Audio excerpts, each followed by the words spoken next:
Ji,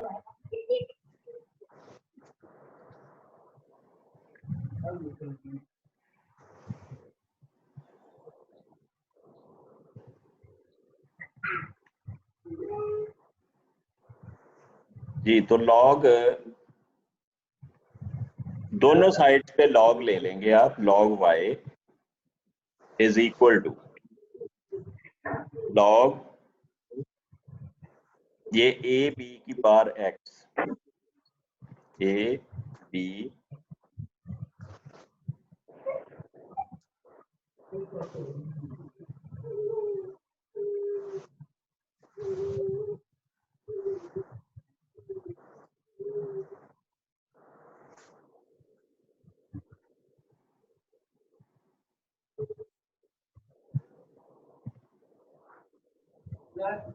which is equal to, तो आपने सबसे पहले लिखना है लॉग ए, प्लस का साइन लगाएंगे, लॉग ये सेकंड टर्म एज सच आपने लिख देनी है,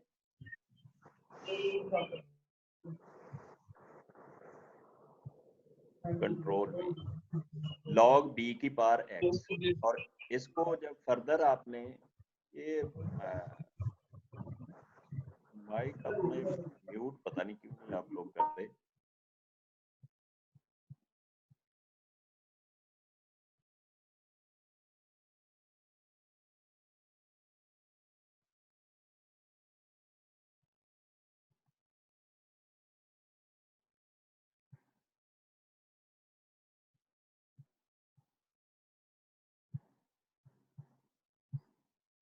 जी, मैंने इस इक्वेशन को सॉल्व आपने कैसे करना है उसका हिंट दे रहा हूं कि आपने दोनों साइड्स पे लॉग अप्लाई कर देना है। Log y is equal to log A B की पावर x। ये मैट्रिक में पढ़ा हुआ है हमने, लॉग m इंटू n को लिख सकते हैं log m plus log n। तो इसमें m की जगह a है तो log a plus log b की पावर x। फर्दर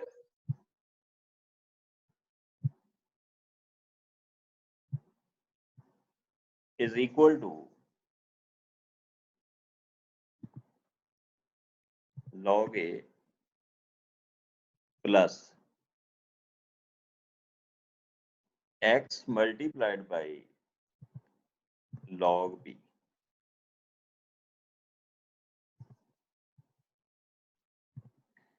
ये प्रॉपर्टी है लॉग की कि लॉग m रेज बार n हो तो ये n multiplied by log m हो जाता है, यानी पावर जो है वो लॉग से पहले आ जाएगी। तो x लॉग b, तो नेट शेल जो आपका मॉडल बनेगा वो log y is equal to log a plus log b। Constant पहले लिखते हैं, वेरिएबल हमेशा बाद में लिखा जाता है। अब इसमें हमने सपोज ये कर लेना है कि log y is equal to, इसको z आप कह लें या log y को y एस्टेरिक कह लें। आपने जस्ट पुट करना है, log y को y एस्टेरिक कह लें, log a को आपने सिंपल कैपिटल A कह लेना है, log b को आपने कैपिटल B कह लेना है। तो आपके पास जो मॉडल बनेगा, सपोज मैं z कह रहा हूँ log y को, z is equal to capital A plus b into x। तो ये आपने मॉडल वो लीनियर ही पुट करना है। तो z कैसे बनाना है जी, y वेरिएबल जो आपको गिवन है डाटा सेट, इसका जस्ट लॉग ले लेना है तो वो z बन जाएगा। बाकी वैसे ही सारे फार्मूले अब अप्लाई करके आपने a और b, कैपिटल A और कैपिटल B की वैल्यू फाइंड कर लेनी। जब ये वैल्यू फाइंड हो जाएगी तो कैपिटल A है किसके equal, capital A is equal to small log log small a के बराबर है। तो जहां से जब आपने वैल्यू कैलकुलेट करनी है स्मॉल a की, तो small a is equal to anti log of capital A। जो a की वैल्यू निकली होगी उसका इनवर्स लॉग ले लेंगे तो a आ जाएगा। सिमिलरली जो कैपिटल B की वैल्यू निकली होगी उसका इनवर्स लॉग लेंगे तो ये आपके पास स्मॉल b आ जाएगा। फिर भी अगर ना हुआ तो मुझे बता दीजिएगा, मैं पूरा क्वेश्चन ये सेकंड पार्ट सॉल्व करके शेयर कर दूँ। आई होप सो के कुछ स्टूडेंट इसको अच्छे से कर भी लेंगे। स्पेशली फिजिक्स के जो स्टूडेंट्स हैं ना, इन्होंने मैंने वैसे शेयर भी फाइल देखी है, ये इस तरह को एफर्ट की हुई है एक बच्चे ने, और वो सही एफर्ट की हुई है, ये नहीं है कि वो उसमें कोई प्रॉब्लम है। तो वो अगर नहीं शेयर करेंगे तो मुझे बता दीजिएगा, मैं फिर पूरा ये पार्ट सॉल्व करके सेकंड पार्ट जो है वो शेयर कर दूंगा। सॉल्व करने का मेथड ये है कि आपने y का लॉग लेना है और उसे z कह देना है, एक नया वेरिएबल बन जाएगा हमारे पास। एक x ऑलरेडी है, x को आपने कुछ नहीं करना क्योंकि log b है, x पे log नहीं है। x पावर में था, वो साथ में मल्टीप्लाई में आया है, तो log x को डिस्टर्ब नहीं कर रहा है, सिर्फ b को डिस्टर्ब कर रहा है। तो आपने log b को कैपिटल B कह दिया, log a को कैपिटल A कह दिया। अब आपने a b का जो फार्मूला होता है ना,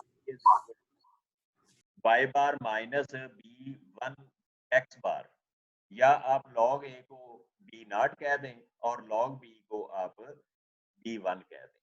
b0 b1 के फार्मूले आपने किए हुए हैं। जस्ट जब वैल्यू a b की आ जाएगी तो उसका इनवर्स लॉग लेंगे तो आपके पास ये आ जाएगी b0 की वैल्यू, और जब इनवर्स लॉग b का लेंगे तो वो आपके पास b की वैल्यू आ जाएगी। तो आपने ये ए बी इसमें पुट करके तो आपके पास इक्वेशन बन जाएगी। इससे उसके बाद x को 9 पुट करना है, सिंपलीफाई करना है, तो आंसर आ जाएगा। जी, किसी ने क्वेश्चन करना है इसके रेफरेंस से तो कर ले प्लीज, अपना माइक अनम्यूट करके। सर ए और बी की वैल्यूज कैसे फाइंड करनी है?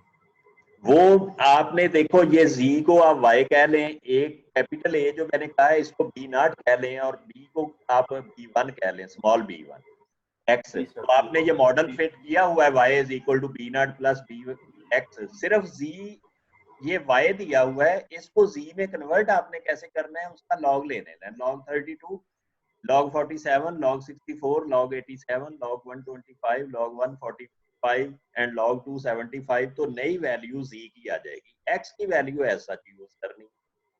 अब आपके पास yx नहीं है, zx गिवन है, तो ये लीनियर आपका वो जिस तरह सिंपल लीनियर रिग्रेशन मॉडल के फार्मूला मैंने कैपिटल A कह दिया, आप इसको p0 कह दें, यानी log A जो है वो उसको आप b0 और log B को आप b1 कह लें। तो z is equal to b0 plus b1x। जरूरी नहीं है कि आपने जो है वो इसको b0 कह दें, अगर उसी फॉर्मेट में लिखना है।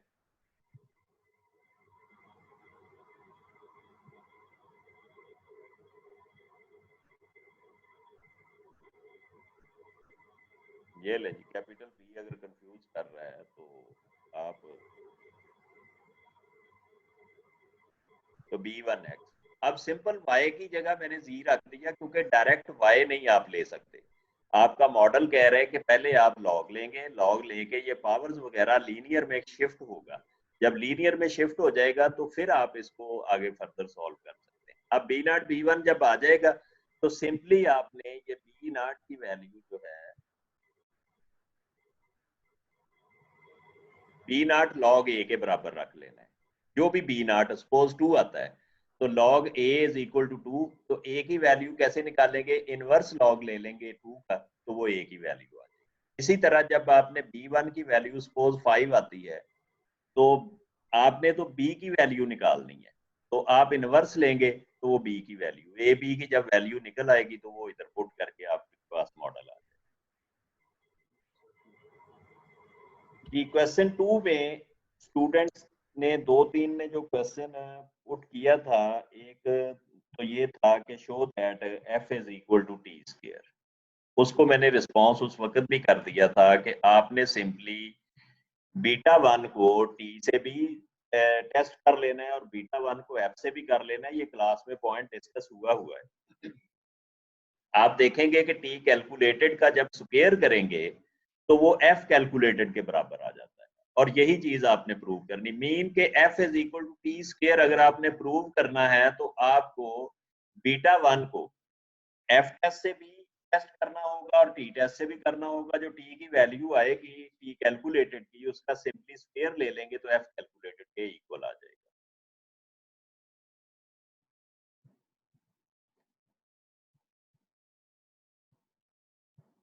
What is the mean rate of oxygen consumption for birds at temperature 15 degree centigrade? Simply जो मॉडल आपने फिट किया हुआ है, ये बहुत सारे लोगों ने फिट किया हुआ है मॉडल, तो ये मैंने शेयर देखी है ग्रुप, व्हाट्सएप ग्रुप में क्वेश्चन 2 की। तो उसमें आपने x की जगह 15 पुट कर देना है, तो आपके पास y हैट की वैल्यू आ जाएगी।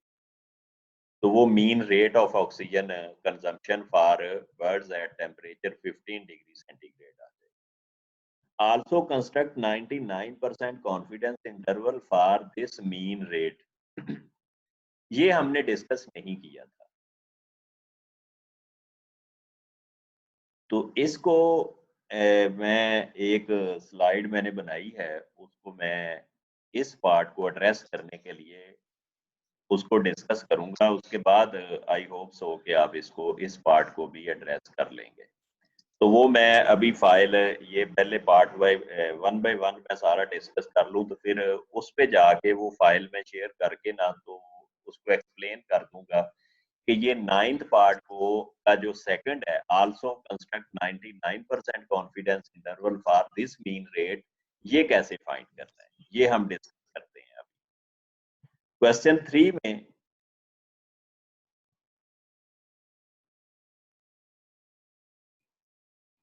ये जहां तक तो कोई प्रॉब्लम नहीं है, f is equal to T square 95%। Excuse me sir, जी जी सर क्वेश्चन 3 में जब हम स्कैटर प्लॉट बनाते हैं ना, स्कैटर प्लॉट, तो वहां से आइडिया नहीं होता हमें कि हमने कौन सा मॉडल फिट करना है। यानी वो मॉडल जो बनता है ना, अगर आप इसको मिनी टैब में स्कैटर प्लॉट या एक्सेल में बनाते हैं तो समझ नहीं आती कि इस पे सिंपल लीनियर लगेगा कि इस पे आपने सिंपल लीनियर रिग्रेशन मॉडल ही लगाना है, ठीक है। ये इस पे लगता है या नहीं, क्योंकि बहुत ज्यादा इसमें कर्व जो है वो कर्वीलीनियर ट्रेंड शो नहीं कर रही, तो अप्रोक्सीमेटली जी सर उसमें लेकिन फिर मसला आता है कि जो आर स्क्वायर है ना, जो कोएफिशिएंट ऑफ डिटरमिनेशन, जी वो फिर 60 से कम हो जाता है। कितना होता है 60 से कम? सर ये मेरे पास वो है नहीं नोट्स, आई थिंक ये जाता है कि 50 के करीब। अच्छा, तो जब आप इस पे सेकंड डिग्री पॉलिनोमियल लगाते हैं फिर कितना आता है? वो फिर 0 के करीब आता है। तो इसका मतलब है कि लीनियर यूं ही आप इसकी डिग्री बढ़ाते जाएंगे, ये आर स्क्वायर मजीद कम होता जाएगा। इट मीन कि ये मिनिमम लेवल पे जाके इस मॉडल की एक्सेप्टेबिलिटी है लीनियर मॉडल की, वो मिनिमम लेवल आर स्क्वायर का कितना हो सकता है वो कैलकुलेशन हो जाएगी, तो उसे ही एक्सेप्ट करना होगा इस इक्वेशन को हैंडल करने के लिए। या फिर ये है कि इसको लीनियर बनाया जा सकता है, या इस पे मॉडल कोई और ट्राई किया जा सकता है, पॉलिनोमियल नहीं आ सकता, जैसे मैंने ऊपर लिखा हुआ है ना ए बी की पावर एक्स, हो सकता है इस पे ए एक्स की पावर बी वाला मॉडल फिट हो।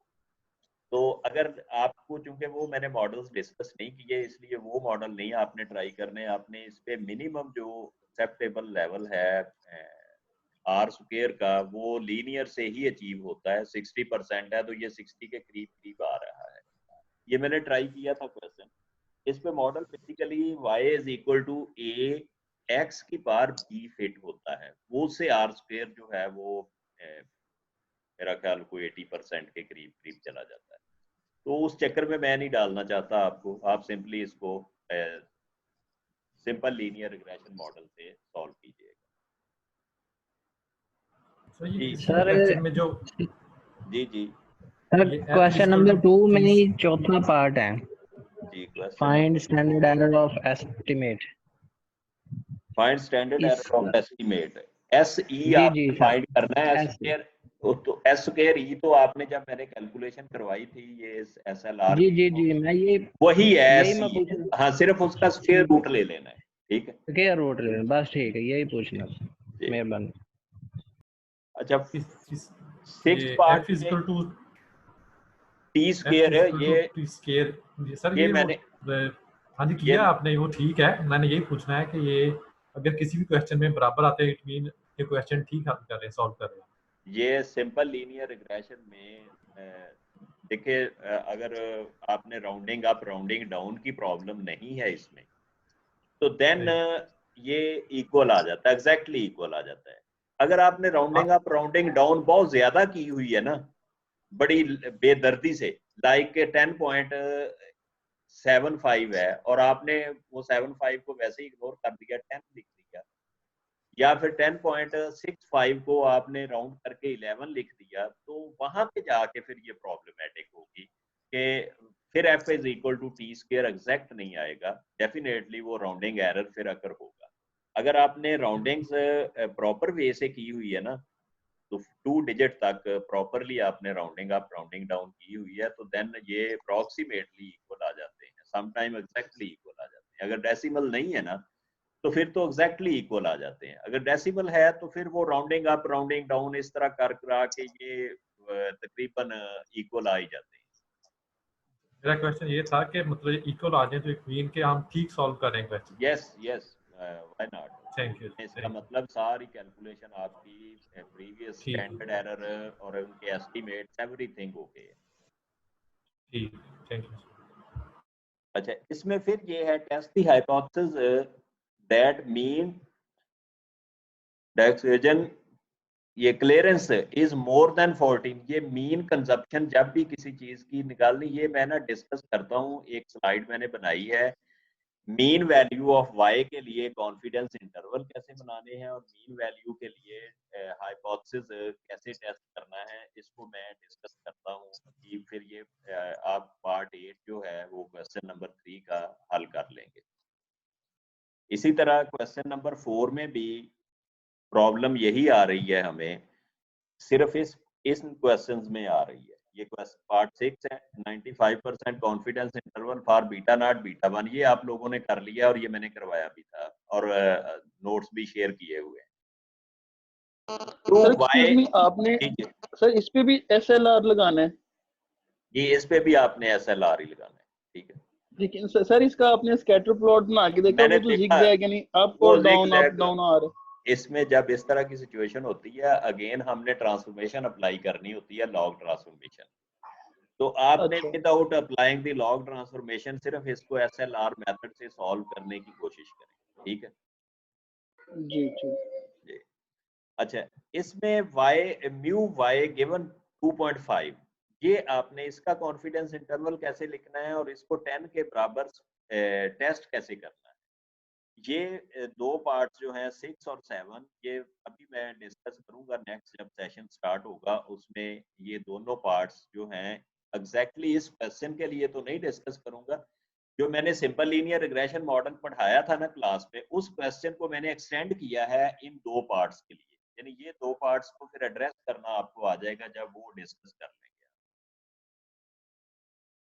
Similarly, test the hypothesis that the average amount of converted sugar is less than 7.5 at 0 degree centigrade temperature। तो इसमें 0 डिग्री पुट करेंगे x की जगह, तो फिर जो y की वैल्यू आएगी वो मे बी 6 पॉइंट समथिंग आए, उसको अपने टेस्ट करना है कि विच इज लेस देन 7.5। ये भी टेस्ट करना कैसे करना है वो अभी एक स्लाइड में डिस्कस करूंगा नेक्स्ट क्लास में, तो उसमें हो जाएगा।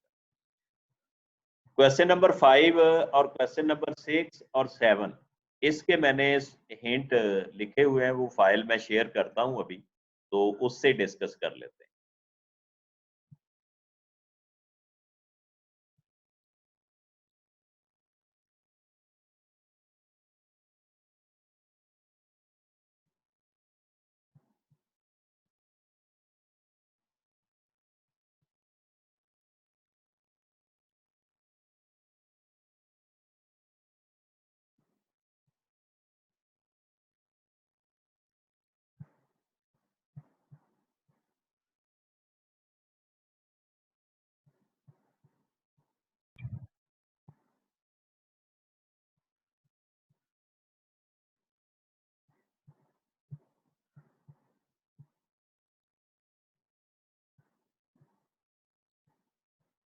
जी, ये क्वेश्चन नंबर 5 का हिंट मैंने दिया है कि आपने करना इसको किस तरह है। ये basically simple linear regression model का क्वेश्चन है। y is equal to B not plus B one x, ये x1 गलती से लिखा गया, तो ये एक्स बी का है या x1, क्योंकि एक ही वेरिएबल है तो x1 लिख लें या सिंपली x लिख लें, इससे कोई फर्क नहीं पड़ेगा। तो इसको आप x कर लें। b1 का फार्मूला है sxy ओवर sx स्क्वायर और b0 का फार्मूला y बार माइनस b1 x बार। तो ये 1 जो है ये डिलीट कर लीजिएगा दोनों साइड से। x हाइट है, y वेट है और 12 स्टूडेंट्स हैं, यानी n इज इक्वल टू 12 है आपका। Following information is computed. ये बेसिकली समेशन x भी दिया है, समेशन y भी। ये वाली जो चीज है ना, summation x minus x bar whole square, ये बेसिकली एस एक्स स्क्वायर की वैल्यू दी हुई है, यानी आपने एस एक्स स्क्वायर फाइंड नहीं करना। ये एस एक्स स्क्वायर का फार्मूला इस फॉर्मेट में भी लिखा जा सकता है। ये वाली जो सेकंड वैल्यू है ये एस वाई स्क्वायर की है, और जिसमें दोनों क्रॉस प्रोडक्ट टर्म आ रही है एक्स माइनस एक्स बार और वाई माइनस वाई बार, ये आपके पास एस एक्स वाई है। और y माइनस वाई हैट का स्क्वायर करें और उसका सम लें, तो ये आपके पास एस एस ई का फार्मूला आ जाएगा।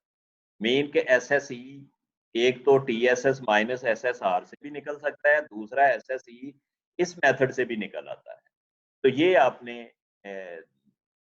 इंफॉर्मेशन यूज करके यहाँ से टी एस एस किसके इक्वल है वो आपको पता है, वाई स्क्वायर के। जब टी एस एस भी निकल आया 5266.7 और एस एस ई भी दिया हुआ है, तो S S R is equal to T S S minus S S E आ जाएगा। यानी बाकी जो पार्ट्स हैं इस क्वेश्चन के, उसको सॉल्व करने के लिए आपको एस एस आर चाहिए, टी एस एस चाहिए, एस एस ई चाहिए, नोवा वगैरह कंप्लीट करने के लिए।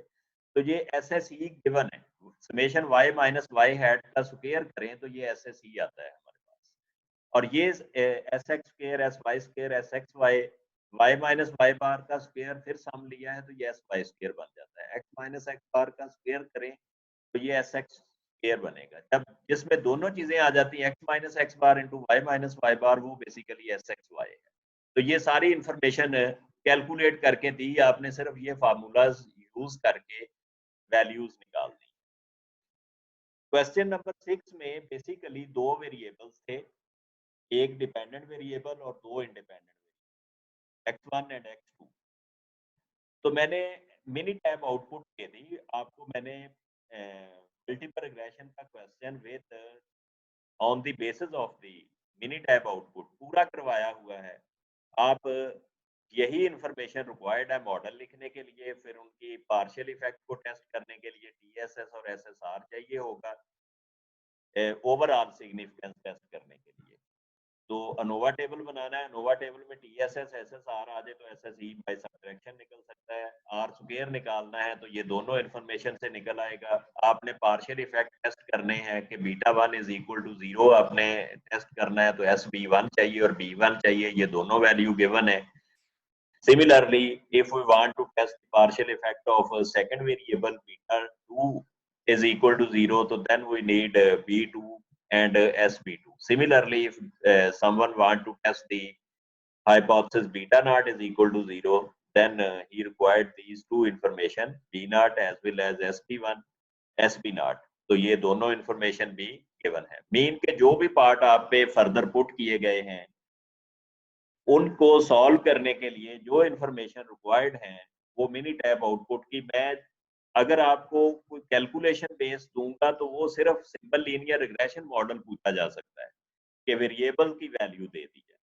लेकिन अगर मल्टीपल रिग्रेशन आता है विद 2 और 3 वेरिएबल्स, तो उसमें आपको आउटपुट मैंने निकाल के, जैसे ये आउटपुट दी हुई है इसी तरह आउटपुट निकाल के दे दूँ, वो चाहे SPSS के थ्रू दूं चाहे मैं मिनी टैब के थ्रू दूं, आउटपुट निकाल के। अच्छा, एज सच आउटपुट अगर मैंने देनी पेपर में, ये तो मैंने प्यूरिफाई फॉर्म में लिख दी है ना, अगर एज सच देनी है तो वो भी मैं शेयर कर दूंगा नेक्स्ट किसी फाइल के अंदर कि एज सच मिनी टैब से आउटपुट इस तरह नहीं निकलती।